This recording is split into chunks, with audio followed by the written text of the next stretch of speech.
جو دیوبندیزم ہے، وہابیزم ہے، اس کا حال دیکھ لیجئے. یہ وہ لکھ رہے ہیں، بجائے اس کے کہ اس کو منع کرتے، محبت سے سمجھاتے، ڈانٹتے، کچھ بھی کرتے، لیکن انہوں نے صاف طور پہ لکھا کہ اس واقعے میں تسلی تھی.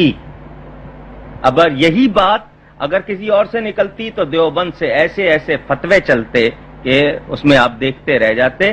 لیکن چونکہ ان کا مسئلہ ہے، یہاں دیوبندی پورا مذہب خاموش ہے، اس مسئلے میں کوئی کچھ نہیں بولتا. یہ صاف طور پر تھانوی صاحب نے لکھا. جی یہ حوالہ دیکھ سکتے ہیں آپ، یعنی باقاعدہ ان کا نام لکھا ہوا ہے، یعنی اشرف علی لکھا ہوا ہے، اور وہاں کلمے میں بھی صاف طور پر کہ اس کی جگہ اشرف علی پڑھتا ہوں، یہ واضح طور پر دیکھ. جی 25ویں عبارت، میلاد النبی صلی اللہ علیہ وسلم منانا ایسا ہے جیسے ہندو اپنے کنہیا کا جنم دن مناتے ہیں. حوالہ فتاوی میلاد شریف صفحہ 8، دوسرا حوالہ براہین قاطعہ صفحہ 148. براہین قاطعہ، یہ براہین قاطعہ کتاب پہلے بھی آ چکی ہے، یہ پھر دیکھ لیں. کون سا صفحہ ہے اس کا؟ 148.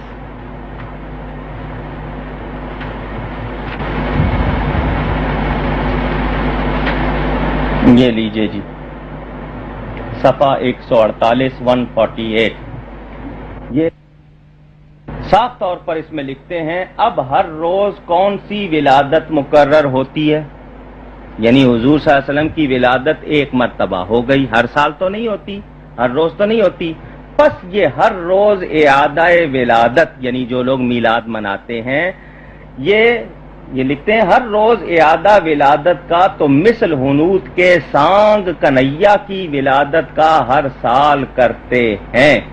یعنی انہوں نے کہا کہ جس طرح، اب یہ صاف لفظ ان کے دیکھ لیجئے، وہ واضح طور پر کہہ رہے ہیں کہ جس طرح یعنی مسلمان حضور صلی اللہ علیہ وسلم کا میلاد مناتے ہیں، یہ اسی طرح ہے جس طرح ہندو اپنے کنہیا کا جنم دن مناتے ہیں. اب ان سے کوئی یہ پوچھے کہ ان لوگوں کو اگر میلاد شریف نہیں منانا تو اس کے لیے یہ لفظ لکھنے کی کیا ضرورت ہے؟ نہ مناؤ، تمہیں کسی نے پابند نہیں کیا. اگر کوئی محبت سے میلاد مناتا ہے، یہ میلاد شریف منانا اللہ کی سنت ہے. میں نے اس کا پورا جواز میں رسالہ ایک لکھا ہے، اسلام کی پہلی عید. علماء دیوبند کی کتابوں سے ہی ثابت کیا ہے کہ میلاد منانا چاہیے یا نہیں، کیوں میلاد منایا جاتا ہے، جو مناتے ہیں ان کو کیا ملتا ہے. اس پوری کتاب میں پورے ثبوت دیے ہیں، حوالے دیے ہیں موجود. اور اس کتاب میں جتنے حوالے ہیں وہ سب علماء دیوبند کی کتب سے ہیں، ان کی کتابوں سے ہیں. تو اگر کوئی شخص میلاد نہیں مناتا تو ہم اس کو مجبور نہیں کرتے، لیکن اس کو یہ کہنا کہ اب ہر روز تو ولادت نہیں ہوتی، جس طرح ہندو اپنے کنہیا کا جنم دن مناتے ہیں اسی طرح تم بھی میلاد مناتے ہو، تو یہ گستاخی اور توہین نہیں ہے تو اور کیا ہے. ان کو میں ایک بات کا جواب دینا چاہتا ہوں، ہر سال شب قدر یہ مناتے ہیں یا نہیں؟ رمضان کے مہینے میں آخری عشرے میں 5 طاق راتیں ہوتی ہیں، 21 23 25 27 اور 29. ان میں یہ لیالی قدر، شبان قدر مناتے ہیں ایک رات، اور بالعموم لوگ 27ویں شب کو لیلۃ القدر مناتے ہیں. میں پوچھنا چاہتا ہوں کہ لیلۃ القدر کی فضیلت قرآن کے نزول کی وجہ سے ہے کہ اس رات میں قرآن اترا، تو ہر سال یہ رات منائی جاتی ہے، کیا ہر سال قرآن اترتا ہے؟ یہی جواب ہوگا کہ ہر سال نہیں اترتا، ایک شب قدر میں اترا. لیکن قیامت تک ہر اس رات کو جو اس سال میں وہ رات آتی ہے، ہر سال وہ رات برکت والی، عزت والی اور مرتبے والی ہو گئی. لیلۃ القدر خیر من الف شہر، وہ 1000 مہینے سے بہتر ہو گئی. تو جب قرآن ایک شب قدر میں اترا مگر ہر سال وہ رات قدر والی ہو گئی، نبی پاک کی ولادت بھی ایک مرتبہ ہوئی مگر جس رات دن میں ہوئی، قیامت تک کے لیے ہر سال وہ دن بر ہو گیا، عزت والا ہو گیا، عظمت والا ہو گیا. اور میں نے اپنی اس کتاب میں حوالے پیش کیے ہیں. میں اپنے اگر لائبریری میں ہی بیٹھا ہوں، اگر ضرورت ہو تو میں وہ اصل کتاب نکال کے دکھا سکتا ہوں. چنانچہ خود تھانوی صاحب کا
کرتے ہم اپنے نبی کا میلاد شریف جس طرح مناتے ہیں، کوئی بھی دنیا میں اس طرح نہیں مناتا ہوگا. ہم ایمان کے ساتھ مناتے ہیں اور ہمیں مشرکوں سے کوئی تعلق اور نسبت نہیں ہے.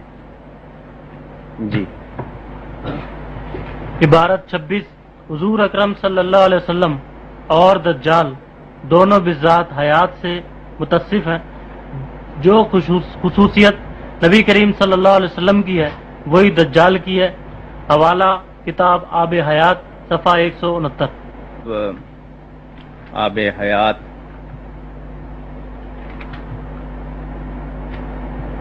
ذرا اس کا کچھ حصہ بوسیدہ ہو چکا ہے، پرانی ہے. 1355 کی یہ چھپی ہوئی مطبع قدیمی دہلی آب حیات.